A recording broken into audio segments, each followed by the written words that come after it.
In this video, I'm going to highlight to you 7 novels you can read in an hour or 2. The novels in this collection were chosen for the uniqueness of the stories, as well as the fact that within an hour or 2, you can read them from the beginning to the end. I recommend that you pick up some of these novels and share your views here in the comment section about the novels. Now, for the 7 novels. Number 1, or the first novel, is The Old Man and the Sea by Ernest Hemingway. This novel won the Pulitzer Prize. It's a classic story of the struggle of an old fisherman who for 84 days has an unlucky streak. That is, he went out fishing for 84 days and did not catch anything. Even his apprentice who fishes with him was told to leave him alone, that is cursed. But on the 85th day, he went out far and far into the sea, trying out his luck.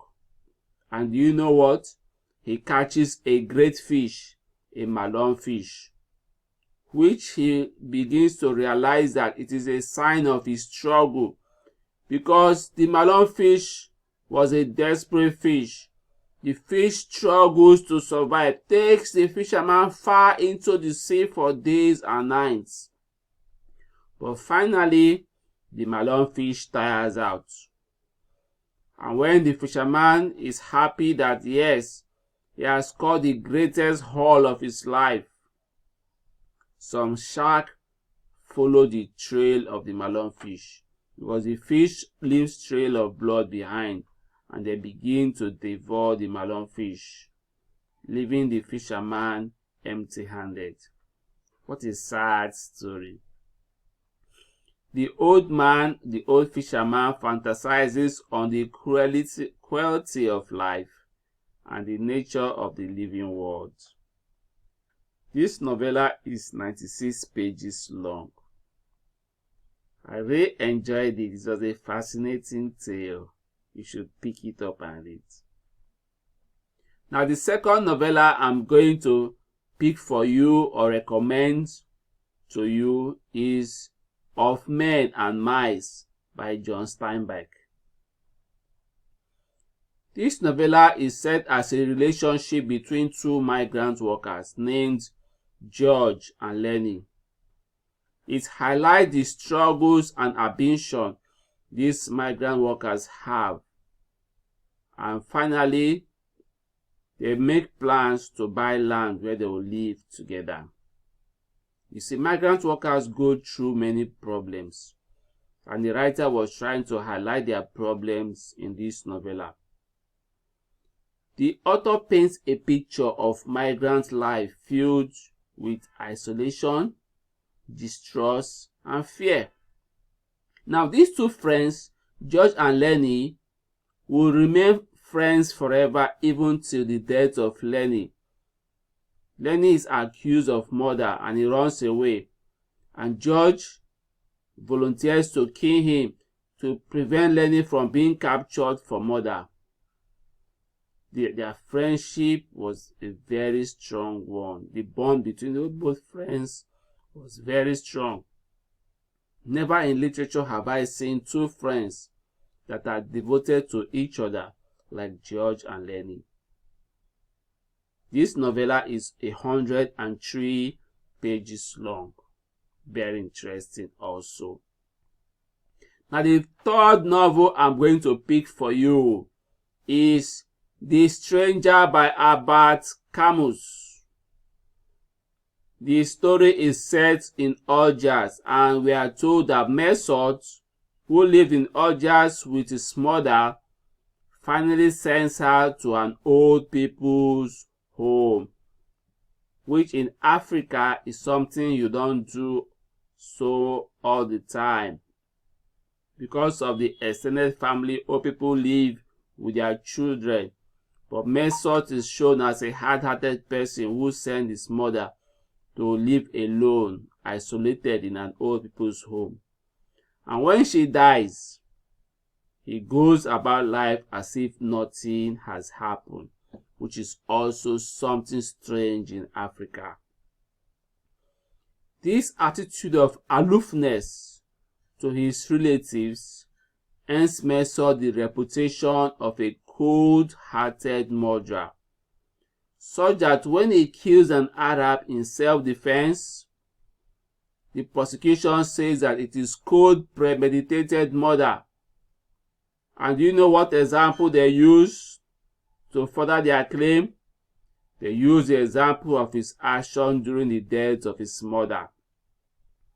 Mercer tries out to defend himself, but is already accused before the judgment starts. He is sentenced to death. Mercer comes to reflect on the absurdity of life and the lack of order and meaning in it. This novel is 123 pages long. Now, the fourth novel I'm going to recommend for you is The Fifth Child by Doris Lessing. The Fifth Child by Doris Lessing is an idealistic novel. Yes, very idealistic. I was likening it to novels by George Orwell. And it shows us that how pursuing our ideals or being idealistic can make us to lose sight of the realities of life. In this novel, there are two parents, David and Harriet. They were happy parents. They lived with their extended family. They gave birth to children. They planned to give birth to several children. But when they gave birth to the fifth child, then trouble starts in the home. The fifth child, Ben, is deformed at birth. And they begin to doubt whether he is a human because he looks like an elf. Ben is naturally violent, and they take him to an institution because all the family members were asking them to take him to an institution against their will. But Hyde later could not endure having a child in the institution. She goes and brings him out of the mental home, but she will regret doing that. Because Ben causes lots of problems at home that other children are afraid of coming home. And because of this, David and Harriet resolve never to give birth to another child. In the end, Ben grows up to join a violent gang, and the parents leave the neighborhood because of him without taking him along. They reconcile to the fact that violence was natural to Ben and that violence would be his undoing. In the story, some other themes, I will say a theme of happiness and also alienation in the story. This novel is 133 pages long. I read the review on Goodreads and I said I will surely make a video of it in the future. So I recommend it to you. Now, the fifth novel is The Strange Case of Dr. Jekyll and Mr. Hyde by Robert Louis Stevenson. This is a sci-fi story and it's a story with a twist. This is a strange story of a doctor, Dr. Jekyll, who delves into the dark sides of science. He produces a potion that will transform him, and he discovers that he could be able to transform to a Mr. Hyde. But he thought he would transform to something better than himself, but that was not to happen, because he becomes transformed to a Mr. Hyde who is cruel and inhuman. At the start, he takes a potion to transform and to transform himself back to Dr. Jekyll. But eventually, Mr. Hyde takes control of Dr. Jekyll, and Jekyll does not need to take a potion to be transformed to Mr. Hyde. Now, when Dr. Jekyll cannot control it any longer because Mr. Hyde is doing so many dangerous things in the community. Dr. Jekyll commits suicide because he has been discovered. He commits suicide to hide the dark thing he was engaging in. This story exemplifies the struggle between our evil sides and good sides. Dr. Jekyll was a good side. Mr. Hyde was the evil side. The novel is 144 pages long. Now for the sixth, the sixth is Lady Susan by Jane Austen. This is one of the romance novels Jane Austen wrote. This novel tells the story of a selfish, unscrupulous, and scheming woman, Lady Susan. And she ends up marrying the foppish Sir James, whom she wanted to foster on her daughter to marry. Her scheme catches up with her because she was trying to cut Reginald, but Reginald finally finds out who she is, although he was attracted to her. In the story, Lady Susan flirts with married men and abuses her daughter, something she's not ashamed of. This is a romantic novel, as I said before, and is the first by Jane Austen, the first story which Jane Austen wrote when she was 18, but she did not get to publish it until 81 years later. The story is 180 pages long.